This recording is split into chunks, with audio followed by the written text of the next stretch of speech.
What would happen if there was a full-scale nuclear war between Russia and the United States?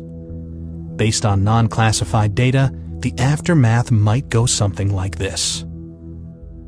When one side launches nuclear missiles, the other side detects them and fires back before impact. U.S. submarine-launched ballistic missiles from west of Norway start striking Russia after about 10 minutes.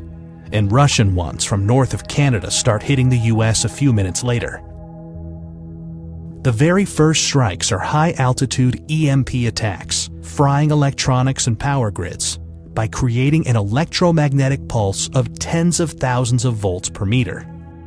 The next strikes target command and control, as well as nuclear launch facilities. Land-based intercontinental ballistic missiles take about half an hour to arrive. Major cities are targeted, both because they contain military facilities and to stymie the enemy's post-war recovery. Some cruise missiles take hours to reach their target.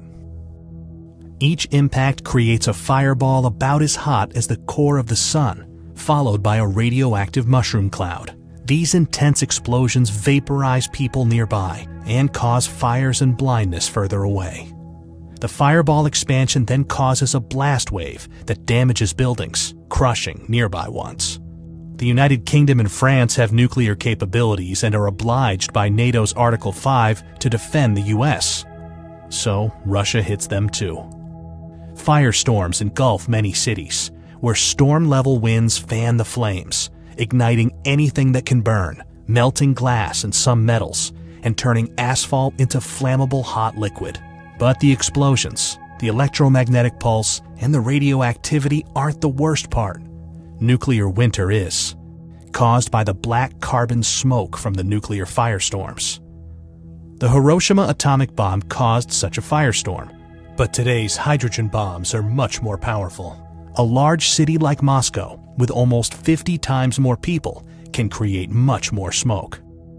And a firestorm sends plumes of black smoke up into the stratosphere, far above any rain clouds that would otherwise wash out the smoke.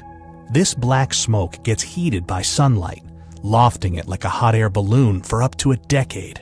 High-altitude jet streams are so fast that it takes only a few days for the smoke to spread across much of the northern hemisphere.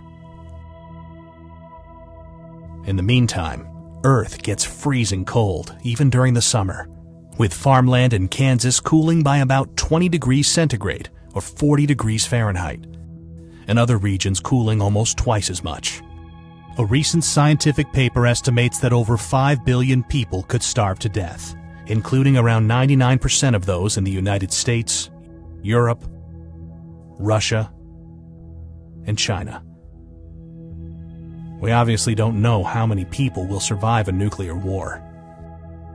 But if it's even remotely as bad as scientists think, then it has no winners, merely losers.